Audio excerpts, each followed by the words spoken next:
Bonjour à toutes et à tous et ravi de vous retrouver avec cette semaine une grande question.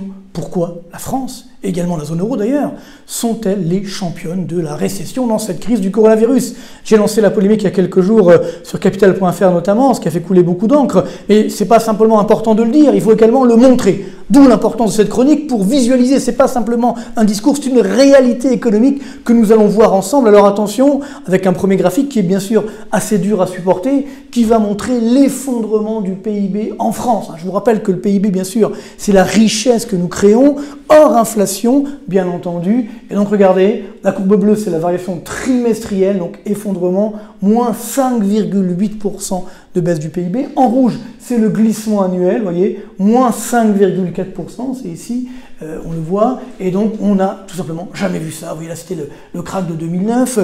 On n'a jamais vu ça depuis qu'on a des statistiques modernes, donc depuis effectivement l'après-guerre. Alors, ce qui est dramatique, c'est que tout s'effondre en France au premier trimestre 2020, que ce soit l'investissement des entreprises, ici en rouge, l'investissement des ménages, en vert, regardez les chiffres, hein, c'est moins 9, moins 12%, et bien sûr la consommation des ménages qui en glissement annuel, vous voyez, va baisser de l'ordre de 5,6%. Je vous rappelle également qu'au premier trimestre 2020, en France, il n'y a eu que 15 jours de confinement. Ce qui veut dire que si déjà sur un trimestre, avec 15 jours de confinement, on a un effondrement du PIB français de quasiment 6%, que ne va-t-il pas se passer au deuxième trimestre où on aura au moins 1 mois et demi, voire 2 mois de confinement sur le trimestre? Ça veut dire que là, même si tout va bien, on aura une baisse du PIB de l'ordre de 8%, donc au total, moins 13% de baisse du PIB. Et comme on l'a déjà évoqué, ça veut dire qu'il faudra des années, peut-être attendre jusqu'à 2026, voire même plus, pour retrouver le niveau de PIB d'avant-crise, parce que malheureusement, le grand drame de la France, c'est qu'on a une économie sclérosée, une croissance structurelle extrêmement faible, seulement 1% par an. Et bien sûr, nous sommes numéro 1 mondiaux des impôts, numéro 1 mondiaux des dépenses publiques, et ça ne nous a pas empêché malheureusement d'avoir cette récession et cette crise sanitaire, donc ce qui veut dire que ça nous empêchera là aussi de redémarrer massivement, surtout si on augmente encore les impôts après la crise, ce qui risque malheureusement là aussi de nous arriver. Alors, ce qui est encore plus dramatique, c'est que la France est aujourd'hui le pays qui souffre le plus. On voit par exemple en Espagne, qui est pourtant d'un point de vue sanitaire souffre énormément, et bien là le PIB a baissé de 5,2%. C'est beaucoup, mais c'est pas autant qu'en France. Vous voyez, le glissement annuel, on est sur des niveaux d'à peu près moins 4,1%. Pareil pour l'Italie. Alors c'est vrai que c'est une surprise. On pensait que l'Italie allait faire une performance beaucoup plus mauvaise que celle de la France. Eh bien non. Moins 4,7% de baisse du PIB italien. En glissement annuel, la courbe verte, on est, vous voyez, sur des niveaux de l'ordre de moins 4,5%. Alors le drame quand même pour l'Italie, c'est que c'est la 4e récession depuis 2009. Vous voyez, on en a une première ici en 2009, ensuite en 2012, ensuite en 2018, et là, la 4e récession, c'est du jamais vu. Déjà 3 récessions en moins de 10 ans, on n'avait jamais vu ça pour un pays développé. Là, c'est la 4e récession. Donc l'Italie va énormément souffrir. Enfin, il ne faut pas se leurrer.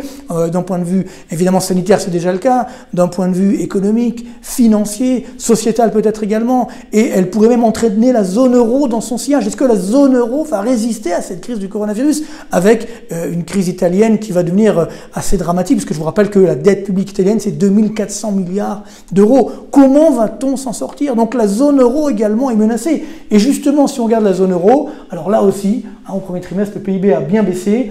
Pas autant là aussi qu'en France, vous voyez, moins 3,8%. En glissement annuel, vous voyez, on est sur des niveaux à peu près moins 3,3%. Et par rapport à 2009, on est à moins 6. Alors pourquoi en fait ça a moins baissé? Eh bien, déjà que effectivement on voit que l'Italie et l'Espagne ont fait moins mal que la France, mais c'est surtout l'Allemagne, on n'a pas encore les chiffres définitifs, qui vraisemblablement a eu une baisse moins élevée de son PIB. Néanmoins, il ne faut pas se leurrer, le deuxième trimestre sera beaucoup plus mauvais encore que le premier trimestre. Et donc, en attendant, regardez ici ce qui se passe. On voit bien visuellement que la France est bien la lanterne rouge de la zone euro. C'est la courbe bleue, le glissement annuel du PIB français. Donc, nous sommes bon dernier. Juste devant nous, il y a effectivement nos amis italiens. Et puis, un petit peu plus haut, la zone euro. Et l'Allemagne devrait être à peu près ici. Donc, on voit bien que l'Allemagne s'en tire mieux que nous de tout point de vue, d'un point de vue sanitaire, d'un point de vue économique, alors qu'elle a seulement 44% de dépenses publiques par rapport à son PIB. Donc, ça montre encore, c'est pas un problème de dépenses publiques, de quantité du moins de dépenses publiques, c'est un problème de qualité de cette dépense publique. Et puis également, élément, je dirais, de réaction face à la crise, sachant que cette crise va durer. On a eu également il y a quelques jours l'enquête d'Eurostat, vous voyez, qu'on appelle le sentiment économique, c'est la courbe rouge, qui montre que le PIB de la zone euro va encore fortement s'effondrer, donc ce qui corrobore ce qu'on avait vu la semaine dernière avec les enquêtes des directeurs d'achat, où là on voyait une baisse du PIB de moins 12%, voire moins 13% pour la France ou la zone euro en glissement annuel pour le premier semestre 2020, donc nous y sommes malheureusement, et alors ce qui est complètement fou, là aussi c'est très triste, c'est qu'on voit que les Américains, qui sont pourtant bien concernés par cette crise, eh bien, souffrent moins que nous. Ça, c'est vrai que c'est un peu dur à avaler, mais c'est la réalité. Vous voyez, là, c'est l'évolution du PIB américain. Alors, vous savez qu'aux États-Unis, il y a une sorte de convention. C'est-à-dire quand on affiche le chiffre du PIB trimestriel, on annualise le chiffre. Donc, ce qu'on a pu annoncer, moins 4,8%, certains m'ont dit, ah, regardez, aux États-Unis, c'est moins 4,8%. Non, c'est moins 4,8% en rythme annualisé. Par contre, en rythme trimestriel, regardez, c'est seulement moins 1,2%. Donc c'est quand même beaucoup moins mal que ce qu'on a pu vivre chez nous, en France ou dans la zone euro. Et d'ailleurs, regardez, le glissement annuel, c'est la courbe rouge ici. Vous voyez, nous sommes sur un glissement annuel toujours positif. Bon, c'est pas l'euphorie, c'est 0,3%, mais c'est toujours effectivement positif. Et alors, encore plus dramatique, c'est que malheureusement, l'écart de croissance entre les États-Unis et la zone euro n'a jamais été aussi grave. Sachant que, outre-Atlantique, un peu comme on l'a vu tout à l'heure dans la zone euro, où en France, tout s'effondre, l'investissement des entreprises et autres, aux États-Unis aussi, mais beaucoup moins. Vous voyez, là, c'est l'investissement des entreprises, c'est en bleu. En vert, c'est la consommation des ménages, qui est toujours positive d'ailleurs. Vous voyez que par rapport à 2009, c'est beaucoup moins grave. Donc on a une résistance assez incroyable, cette économie américaine. Pourtant, le taux de chômage, il est là aussi dramatique, mais malgré tout, il y a une résistance avec une croissance économique structurelle qui est effectivement, malheureusement, plus forte par rapport à nous. Et donc, ce qui veut dire qu'aujourd'hui, et là c'est évidemment assez triste, on a un écart de croissance entre les États-Unis et la zone euro, vous voyez, de 3,6 points de moins. Pour nous, bien sûr, la zone euro, et je ne parle même pas de la France, c'est du jamais vu. Vous voyez, je vous ai fait un petit graphique sur longue période, depuis 1995, on pourrait monter évidemment plus loin. L'écart de croissance, ici, donc c'est très simple, hein. Là c'est la barre à zéro. Au-dessus, ça veut dire que c'est la zone euro qui fait mieux que les États-Unis, puis en dessous, c'est l'inverse. Eh bien, on voit que très souvent, ce sont les Américains qui ont une croissance bien supérieure à la nôtre, et là aujourd'hui on le voit, moins 3,6 points d'écart, c'est du jamais vu.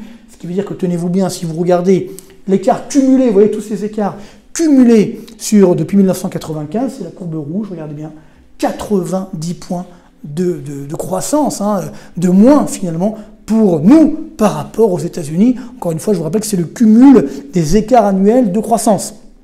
Donc ça fait quand même assez mal, et tout ça nous rappelle qu'on n'a pas créé la zone euro pour ça. Justement, on a créé la zone euro pour qu'elle soit plus forte que les États-Unis, pour pouvoir combattre l'hégémonie américaine, et sans parler de l'hégémonie chinoise. Et pourtant, on le voit que lorsqu'il y a une crise aussi dramatique qui se produit aujourd'hui dans l'ensemble de la planète, ben c'est la zone euro qui malheureusement souffre le plus. Donc ça, c'est un grand enseignement. Espérons qu'on va réagir, parce qu'une fois que cette crise sera terminée, espérons-le le plus vite possible, il faudrait que justement la zone euro, la France également, modernise ses structures économiques, ses structures de décision, son pouvoir politique également, pour justement faire mieux que ce qui se passe ailleurs. Ça sera peut-être le grand gain de cette crise, ou alors la grande perte, parce que si on n'y arrive pas, alors là, il y a des vrais dangers existentiels, j'ai envie de dire, notamment sur la zone euro. On en parlera dans une prochaine chronique. Merci beaucoup, bonne continuation, bon courage, portez-vous bien et à très bientôt.